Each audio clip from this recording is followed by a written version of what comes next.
So now, to our next guest. He really doesn't need an introduction, but I have been asked to give one, so I shall.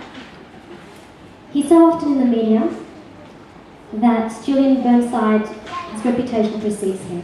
He is a passionate advocate for human rights, for asylum seekers and refugees. He's also been noted as a national treasure. That's an actually bona fide title that he has, so national treasure in the flesh today. AO, QC, Australian barrister, author.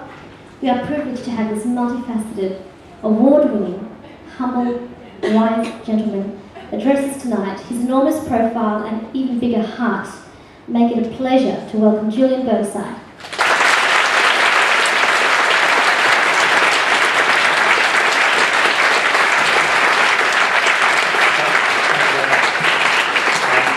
Actually, I'm a living national treasure. And when I got awarded that, someone said, "What is that like?" I said, "I don't know, but it's probably better than being a dead one." I'm really sorry for being late. I have just come down from Sydney and the plane was delayed and it left an hour after its scheduled time. Now, I once went to a talk that Michael Kirby gave in Melbourne and he was late and he announced that his plane was delayed and that seemed so glamorous. Let me tell you, it's not glamorous, it's just stressful. It's a real pain in the neck. So I'm sorry for being late and I'm sorry that I've missed everything that's gone on so far. Now, I want to start by saying how wonderful this idea is supposed to be, and actually doing something constructive to make refugees feel welcome in the community, which is a really, really important thing. I remember, I grew up in the shadow of the Second World War, in the 1950s, and there were a lot of new people in Australia then because the Labor Party then, which had an enlightened attitude to things, decided on a policy called populate or perish. We had selfish reasons for wanting lots of people to come here. I mean, after the Second World War, I think Australia's population was 4 million, 5 million maybe, very small by present standards. And so lots and lots of people came in, including a lot of refugees from Eastern Europe and Southern Europe. And I remember people in my parents' generation muttering darkly about these WOGs and ITIs and DPs and refos who'd come from strange places and brought weird things with them.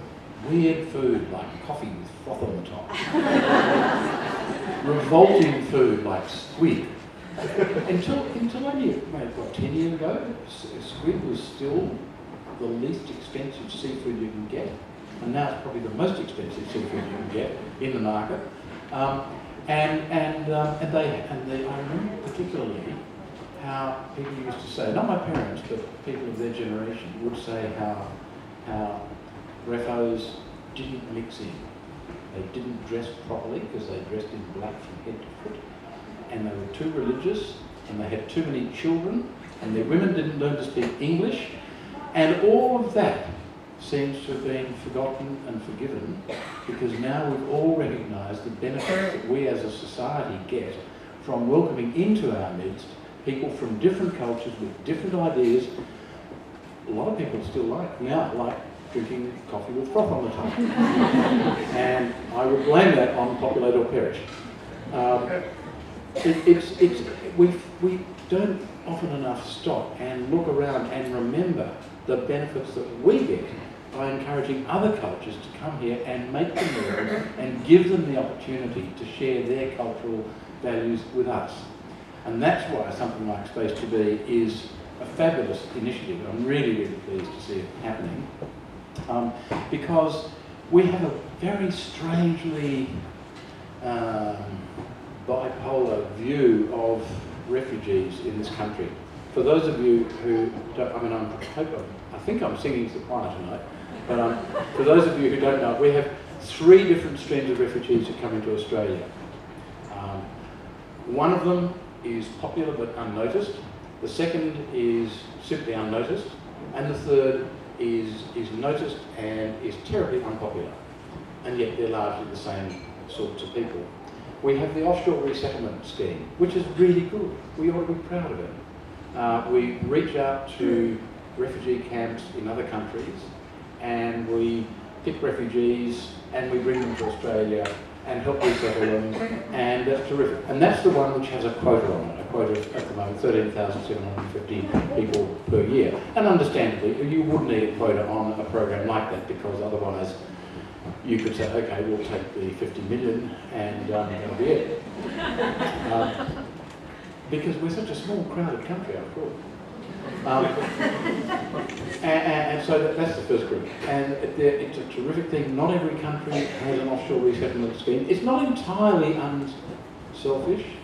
John Menadue, who I know a bit, used to be the immigration minister in Malcolm Fraser's time, and I think in Gough Whitlam's time. And he tells a story against himself that when he was the Secretary of the Department of Immigration, he was sent overseas to choose some of the refugees from one of the refugee camps in one of the countries, and he spoke to the bloke in charge of the camp and said, "Have you got any engineers or doctors?" And the guy in charge of the camp looked at him and said, "I'm sorry, we only have widows and orphans." Now, in that exchange, you actually get something quite valuable about the distinction between migration on the one hand, which is selfish, and refugee movement on the other hand, which is all about doing something decent for other people, whether or not you're interested in the talents that they bring. It's rather a pity that we don't look at the cultural values they bring, instead of simply looking at the university degrees that they bring. So anyway, that's the first group. The second group are people who come here, people who are able to get travel documents from their country of origin, notwithstanding that they've been persecuted, and are able to get a visa to come to Australia. So they come to Australia, typically on a short-term visa like tourism or business or study or something of that sort, and once they've cleared passport control, they apply for a protection visa.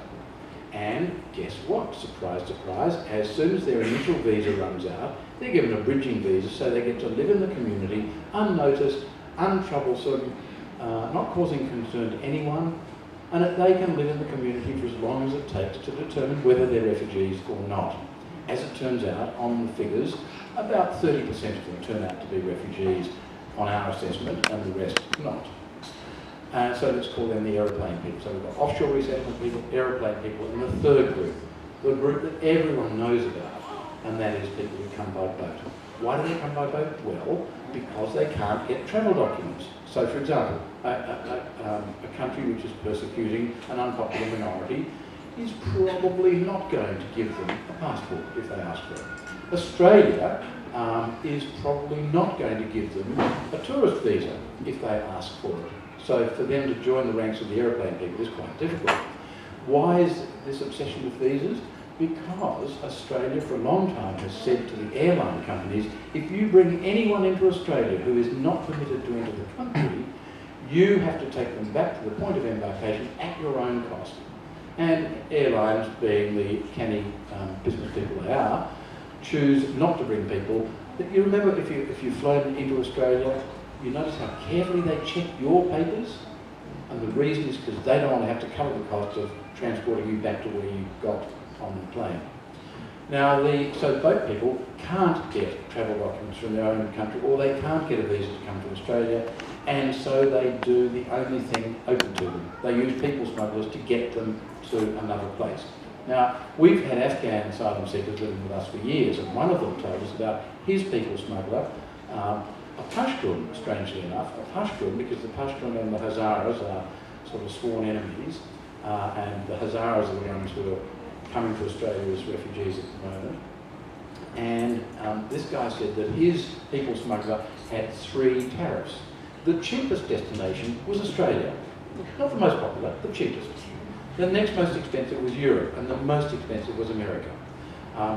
The guy who told me this came to Australia because that was all he could afford. He didn't know anything about Australia. He didn't pick us out as the best place in the world to live. We may fancy ourselves as the best place in the world to live. That's not the way boat people see it. And interestingly, I say it was interesting that his people smuggler was a Pashtun because he offered half rates for Hazaras, because even he recognised what a hard time the Hazaras were being treated to by the Taliban, especially the Taliban, of course, were all Pashtun. So we pick on boat people something shocking, because for some reason, and maybe it goes back to 1788, we're frightened of people arriving uninvited in little boats.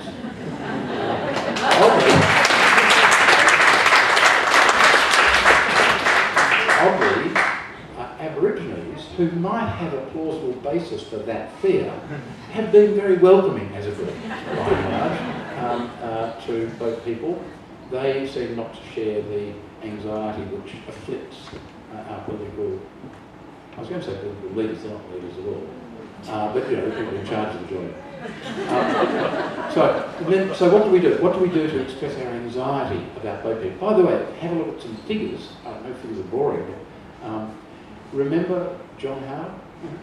John Howard? Actually, John Howard and Philip Ruddock, I kind of wanted them to come back when we had Abbott and Morris. Almost unthinkable idea. Anyway, John Howard, you'll recall, brought in the Pacific Solution in 2001 in the wake of the Tampa episode. Now, the Tampa episode was a purely political gesture done with the specific purpose of luring people back to the Liberal Party who drifted across to calling Hanson's One Nation. It was purely political. During the Tampa litigation in which I was involved, the government introduced offshore processing, the Pacific Solution as it was called. The unfortunate name is probably because it was cobbled together in a rush over the weekend. The Pacific Solution, the Tampa episode, happened at a time when the boat people arrival rate had increased. The approximate average boat people arrival rate in Australia from the early 80s until the late 90s was about 1,000 people a year. Okay, about 1,000 boat people a year. To put that into context, we receive each year roughly 150 to 200,000 new immigrants. So it's not a demographic problem. 1,000 a year coming in because they're desperate is hardly a demographic problem. In the year of Tampa, 2001, that number had increased to what? 4,000. 4,000 people. Now, I mean, I remember seeing a great cartoon that captured it very well. It was an aerial view of a part of the northwest coastline, and then a close-up on the beach. And there's a little boat that's washed up, and there's a guy talking to a handful of other people, and he's saying, "Okay, guys, fan out, and we'll swamp the place." It's really ludicrous, isn't it? Now, what do we do to express our anxiety about boat people? Well, we treat them with conspicuous harshness. And the bottom line of it seems to be this. We say we're worried about them drowning. What we really mean is we don't want them drowning in sight of, so we can see them. We don't want to be embarrassed by the fact of their human misery. We'd rather they go and die somewhere else. Stay home and be killed by the Taliban or by Assad or ISIS or whichever side you happen to be looking at the time. Just don't die in front of us. And because of our ostensible concern about them drowning, if they don't drown, we punish them. Think about the logic of that.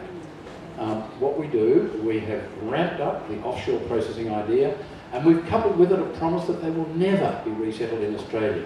So we add despair to their misery.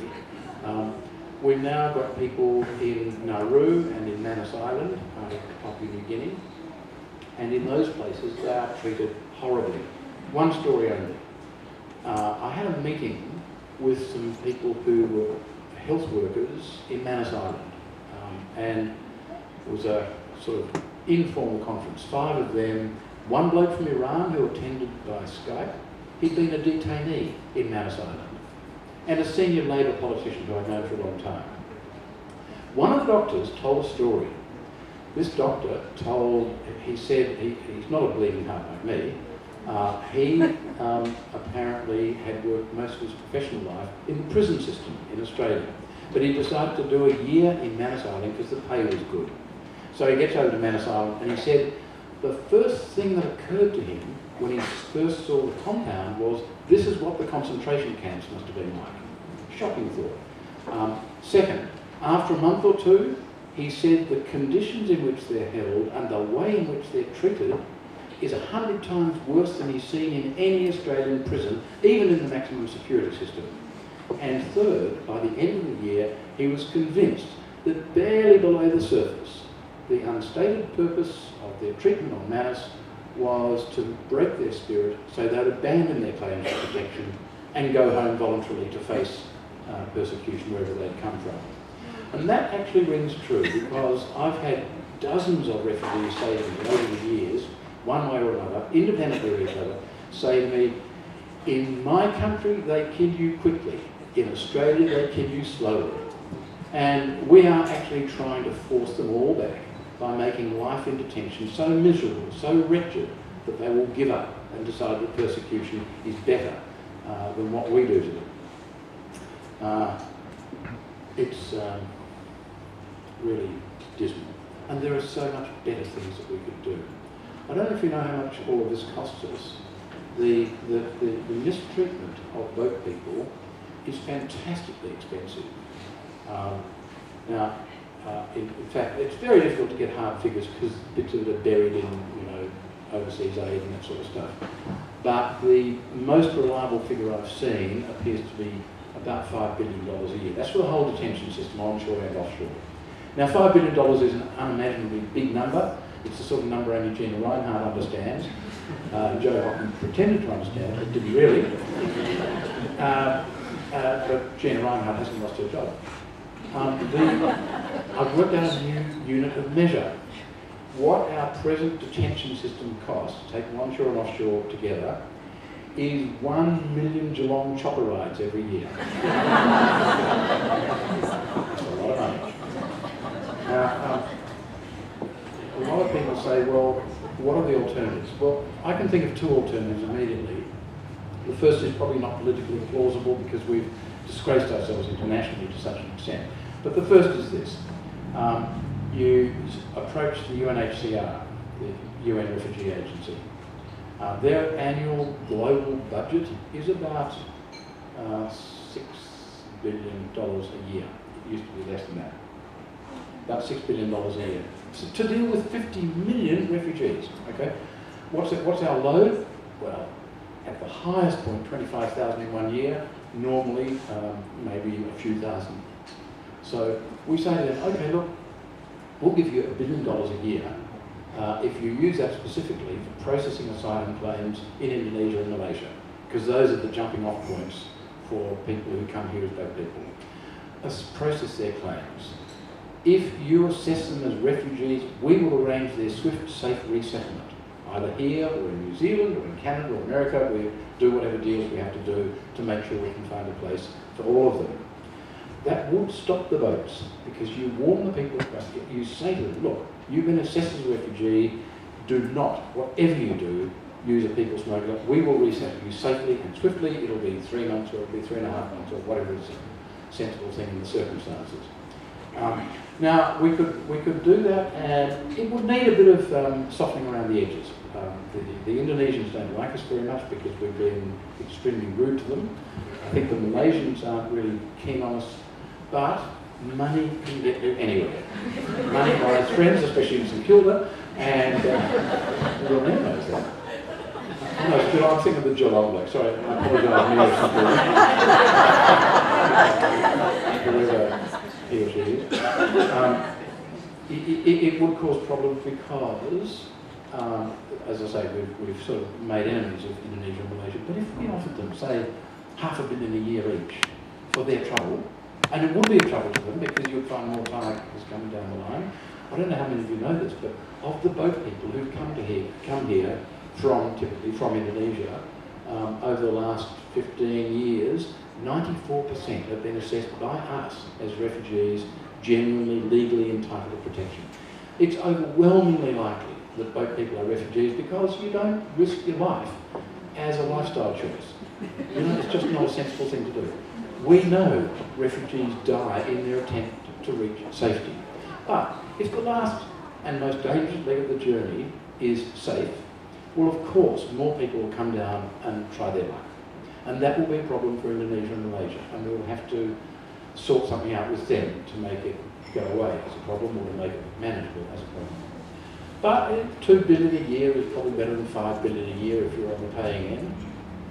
But the alternative, and this is the one I actually like, because it's kind of easy. let's say instead of, let's close down offshore detention, that's a disaster. And let's say, well, if boat people arrive in Australia, we will detain them initially, because I don't believe in open borders and I'm not advocating open borders. Detain them initially, but cap that detention at 1 month. Use that 1 month for preliminary health and security checks, and at the end of 1 month, release them into the community on a visa which has 4 principal conditions. The first is they must stay in touch with the department, like check in at Centrelink once a week, or some appropriate place. Check in once a week, stay in touch. Second, they're allowed to work, basic to human dignity. Third, if they can't get a job, they're entitled to full Centrelink benefits, and all the while, regardless, they're entitled to Medicare benefits. And finally, until their refugee status is decided, they must live in a specified regional town or city. Now, I want to make a few assumptions about what that looks like if it's done. Let's assume that the biggest ever arrival rate of boat people becomes the new normal. So we will assume 25,000 a year arriving. If that's a demographic challenge, then pull 25,000 off the migration intake. Second, let's assume that none of them get a job. These are highly unlikely assumptions, but let's assume as a worst case. Let's say they're going to spend the whole of their time on Centrelink benefits. How much does that cost us? $500 million a year. $500 million a year. And all of that's going to be spent in the failing economy of regional towns and cities. Because once you've paid rent, food and accommodation, there's not a lot left over from Centrelink benefits.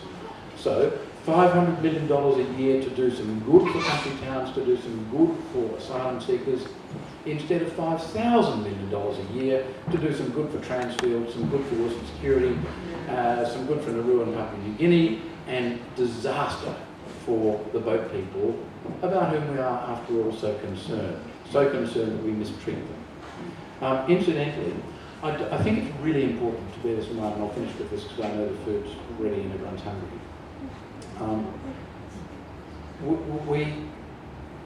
People think John Howard made great political capital in 2001, as you recall. In the run-up to the 2001 election, he said, we will decide who comes to this country and the circumstances in which they come. And it was a really successful gamble. Now, if he was talking about migration policy, he's absolutely right. If he's talking about refugee policy, he's absolutely wrong. But he was, of course, talking about refugee policy. Now, I want to bring it back to a domestic example so you can see the difference between the two. Like many of you, I'm sure, I get fed up with having people calling in at home all the time. I'm entitled to say, I will decide who comes to my home and the circumstance in which they come. And I don't want visitors until Thursdays a week. I'm allowed to do that. May seem a little impolite, but it's reasonable. Now, what if the next morning a little kid runs up to the front door and says, please, please help me, I'm being chased by a man with a big knife. I could say to her, come back on Thursday week. But that would be monstrous.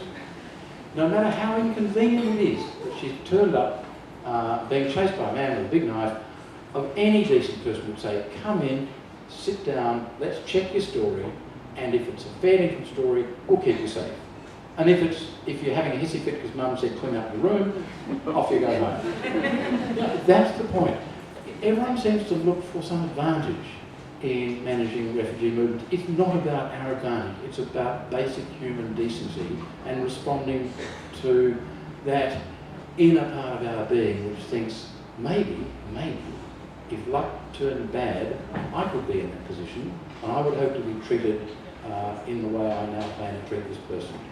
That's why we have to treat them decently, because I thought it was part of the Australian character to be decent to other people, especially people in need. And the worst thing that you can say about the governments over the last 15 years in this country is that they have betrayed our national character.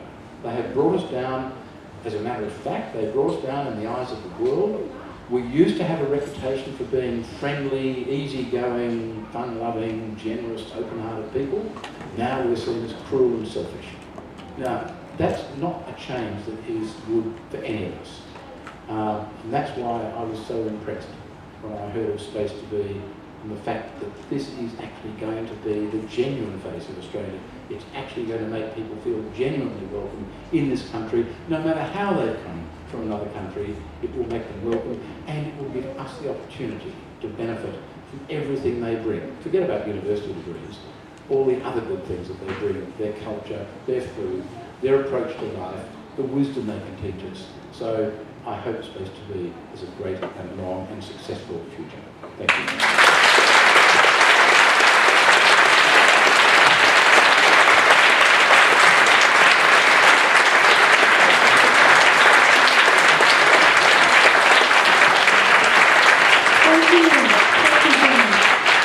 I think we'd all agree that the politicisation of this issue has certainly brought out the worst in people, but the best as well. And there's a saying that, hate can't drive out hate, only love can do that. And I do think, you represent so much of what can be done. And that's very positive. I think also that not only have you conveyed the issue to us all about the refugee crisis with such pathos and humour, but you've had a very solution-driven focus as well, and that's what we sometimes need to hear. It's always about, yes, but what can we do? And we know what we can do. Look, we do have some time for at least a couple of questions, if that's okay with you. Yeah. I will cap it to just about 2 or 3 because of time. Yes. I would like to ask if you have any insight on how Tony Abbott and all those apparently very religious backgrounds.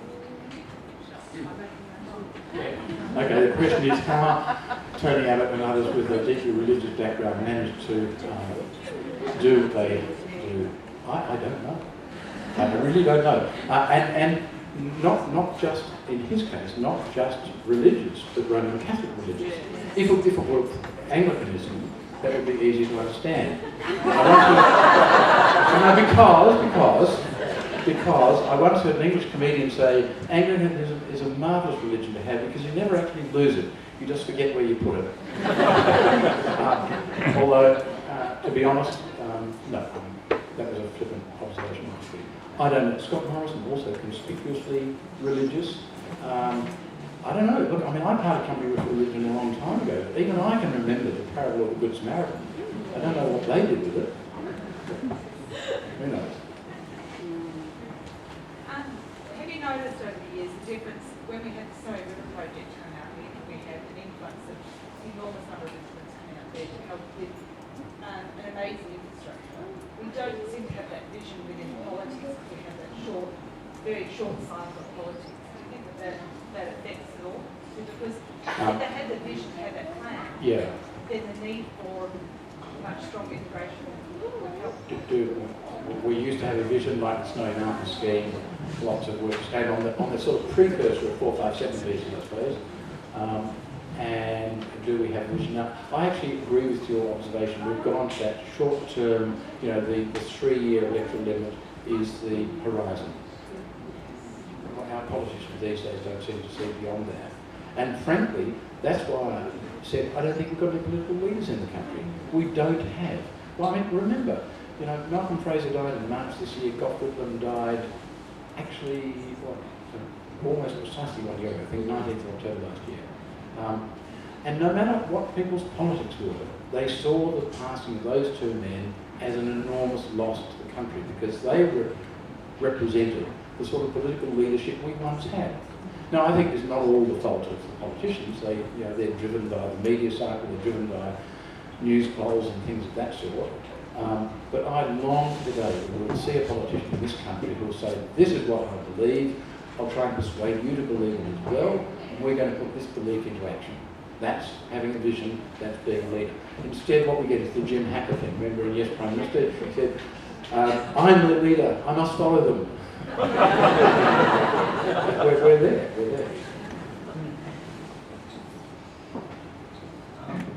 Adam, from St Kilda. December last year, I was actually a parent at the school. December last year, we had a family arrive. Halima and her daughters, 4 young daughters, 3 of which were at the school. They were living just a few blocks away, a few streets away. They were duly relocated out to Broadmeadows December 8th last year. They specifically requested a large house, 4 young children. She still had 3 children, 13, 14 and 15 in Africa, in a refugee camp in Zambia. They lasted around about 4 months in that house prior to arriving in Melbourne. I think they'd arrived in Townsville and ended up on the streets in Townsville for around about 3 months. They were then relocated to Adelaide, thrown into the rental market, ended up in a house that was obviously substandard, back on the streets for around about 4 months, I think it was. And one thing that stood out to me was Halima said to me, I felt more insecure here on the streets of Adelaide than I did in the refugee camp back in Zambia, where she'd spent 13 years of her life prior to arriving here. So thrust out to Broadmeadows has twice the average unemployment rate of Australia. On the fringes of Melbourne, for public transport, as I said, she lasted there around about 4 months. I think the water pipes burst, the house was duly bought up and is probably being renovated right now, so sent out to Werribee. So I guess my concern is, yes, we have an issue with refugees and asylum seekers and migrants, but I think when they get here, my experience in this case has been we've treated them pretty poorly as well. I'd just like to get your opinion on that, because I know you mentioned about relocating to regional towns. Fabulous idea, regeneration of regional towns and rural areas. But I just think the operation of it may need some review or some attention. Just like yeah, okay. I'm not going to try and summarise that. But you're right. The details of the way people are treated once they come into the community is very important. The way they're treated when they arrive matters a lot. I don't think you should lock up innocent people. By the way, I didn't mention this, but you know the tag illegals, which has been applied to them since John Howard's time, it's false. They have not committed any offence. The only bit of legal advice I'm giving tonight. They do not commit any offence. Calling them illegals is simply calculated to alienate the community and justify punishing them. So yeah, the way they're treated is a matter of real importance. And that, I think, actually opens up an issue which is somewhat broader. I think as a community, we are rich enough, and I hope decent enough, to be concerned about anyone who is having a hard time in the community. Whether it's a person who's homeless because things have turned bad for them, whether it's a mother who's forced to live in a woman's shelter because of violence at home, whether it's a recently arrived refugee having trouble with accommodation and work and this and that, we need to deal with them all as individuals. And it's really trite. The golden rule is you do to others as you would have them do to you. Placing yourself in their... John Rawls, the great American legal philosopher, he died a couple of years ago. He devised something which he was sort of the just society. And his idea was that the just society would make available to all, on equal terms of access, all of the goods which society had to offer. But the trick was the veil of ignorance. He said the people who are devising the new society that will exist will not know what position in that society they will occupy. It's the old kids learn this from very early. You cut the cake, I'll choose the piece. That is, that's the sort of thinking that should guide us. Imagine what it would be like to be that woman who's been beaten up at home, or that refugee who's having trouble with housing, trouble which is complicated because of language difficulties and so on. And then think, well, now what can we do to make that person's life livable and decent and as far as possible enjoyable? That's what we have to do. As a community, I'm confident that Australians are willing to do that and able to do that, but we've been persuaded to ignore the difficulties that other people have. And I think it's one of the great failings of this country in the last few decades, that we We don't imagine ourselves into the other person's position. Now, you know, it's not easy to keep it up, because unless the social support structures are there, so that as a society we treat people well, then it's difficult. You know, you walk past a person on the street with a cap in front of them on the pavement, and you don't mind giving them a dollar from your pocket. By the time you pass 10 of them, you're beginning to get a little less tolerant, okay? Which brings to mind actually something, maybe this is a good way to round off my lengthy discursive answer. A Banksy drawing, you know, Banksy the guy, okay? It's a Banksy drawing, life-size, of a guy sitting on the pavement in a hoodie. He's got his cap on the pavement and a sign in front of him which says, "Don't give me your coins, I want change." That's what we need in this community.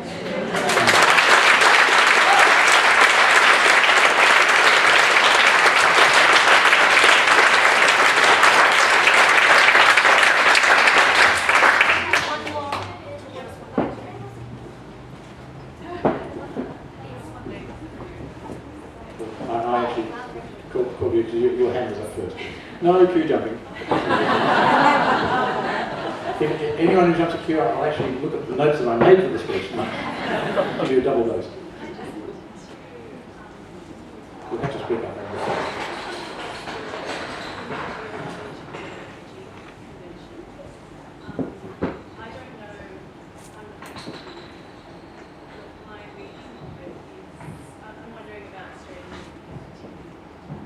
Oh, yeah, okay. The question is, what's the legality of Australia's position in relation to the Refugees Convention? Very simple, we breach it a lot, but that's just the start of it. That's just the start of it. We have failed to adhere to the purpose of it.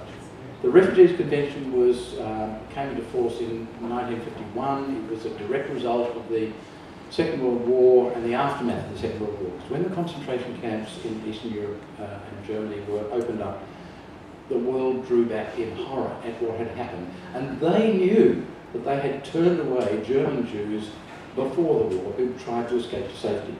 Now, the difficulty with refugee movements is that it tends to impact immediately on the countries that are adjacent, and Lebanon and Jordan are suffering that exact thing right now. The point of the Refugees Convention has one main obligation in it, which is not to refool a person, and the non-refoulement just means you don't send them back to a country where they risk being persecuted. But the larger purpose of the Refugees Convention was to spread the load, because the Universal Declaration of Human Rights, which goes back to 1948, says that every human being has the right to seek asylum in any territory they can reach. Now, I said the Refugees Convention is only the start of it. We are breaching our obligation under the Universal Declaration of Human Rights, the International Covenant on Civil and Political Rights, the Convention on the Rights of the Child, and it goes on and on. We are in flagrant breach of our obligation under those conventions. The problem is they're not really legally enforceable in international law, and we get away with it. And there's a wonderful book, if you can imagine the prospect of reading a book by an international lawyer. He can actually write. And his name is Philippe Sands. He wrote a book in, I think, 2004 called Lawless World. What it does is draw attention in detail to the fact that international human rights instruments are largely unenforceable and unenforced and broadly ignored and breached, whereas international trade conventions are scrupulously honoured and zealously enforced, especially by the United States of America, where its own interests are concerned. We have this sort of two-phase approach to international legal instruments, and we need to rethink it. We really need to think, well, hang on, you know, is it decent? Is it what we do?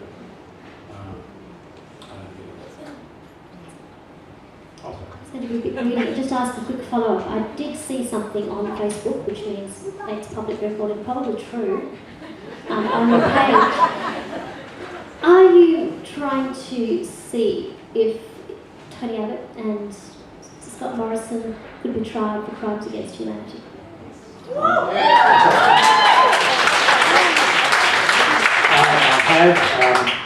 not allowed to pass that. I have actually prepared a lengthy communique to the International Criminal Court, of which we are a member, and I have made contact with an English international law barrister with the idea of having him be the standard bearer for it, because I want it to be seen as coming from outside Australia and to be seen as coming from someone who isn't me, and then it might have some credibility. And in fact, it's not just Tony Abbott and Scott Morrison, but it is the Prime Ministers and Immigration Ministers who have administered the system with conspicuous harshness. So, what's the name? Howard, Ruddock, maybe Vanstone. I mean, I mention it, all of them. The Timorese? Timorese foreign minister? Timorese with Indonesia about 10 minutes. Oh, yeah. Well, I haven't gone that far. And all I've done is a very modest suggestion that they should investigate the conduct, because I figure that an investigation by the ICC of our treatment of refugees is likely to be noticeable. Even under the blanket of the New York press, it might be noticeable, and that would be good because, yeah. And the idea of knowing that one day they could be detained at an airport for questioning is just a little bit exciting. We probably have room for one more question. But last question. Julian, thank you so much for everything you've done for 15 years in law. We thank you, and you're our inspiration.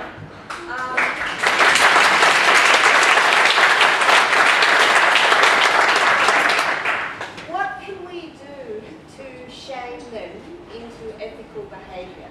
Do we have to stand in front of their homes and offices saying, we will each take a refugee into our own homes, will you? What can we do as a society to get back to decency? Well, I strongly advocate the idea of offering a spare room to a refugee. As you know, we've done that for years. I think, what else can you do?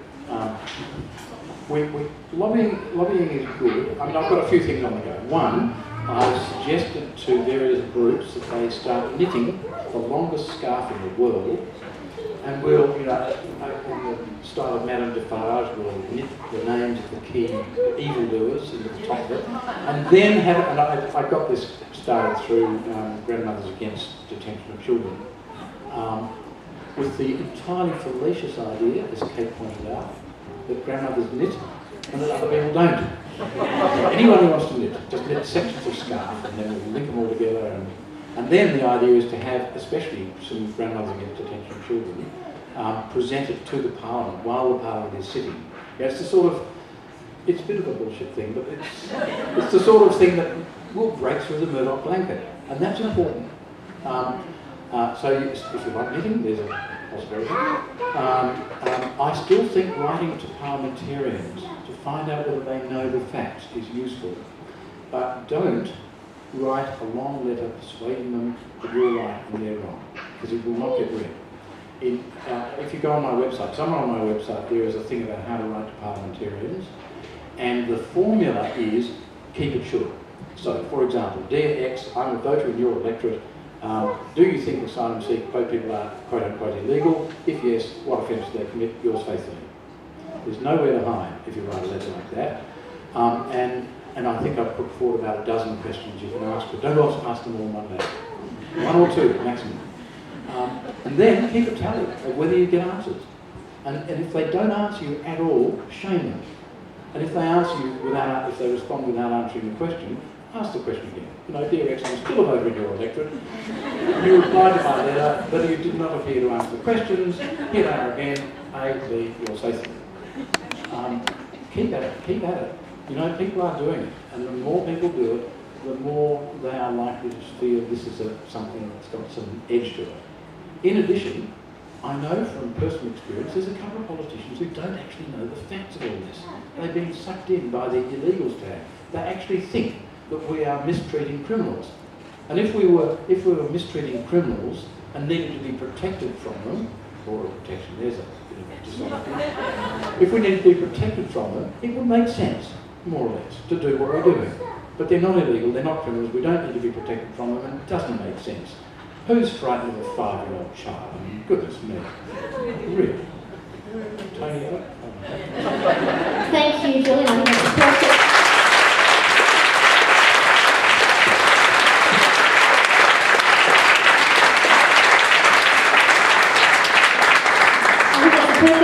I wish to give you this gift, speaking of knitted and blankets.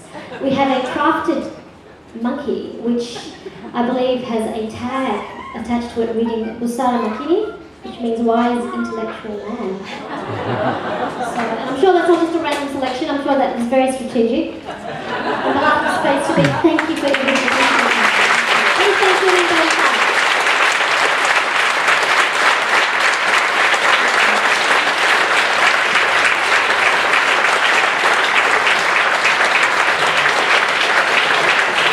You've all been extremely patient. I know we've had some engaging presentations, so it hasn't been hard to sit, but we now need to stand. But before we do, I just wanted to alert you to what we do have on offer. We have some Afghani food. We have some Iranian food, sorry. We have drinks by from Jan Parker. Thank you, Jan. Where are you, Jan? Jan at the back there, thank you. We have some beautiful vegetarian snacks from Vegelicious on Carlisle Street. Do we have a representative from Vegelicious? Yes.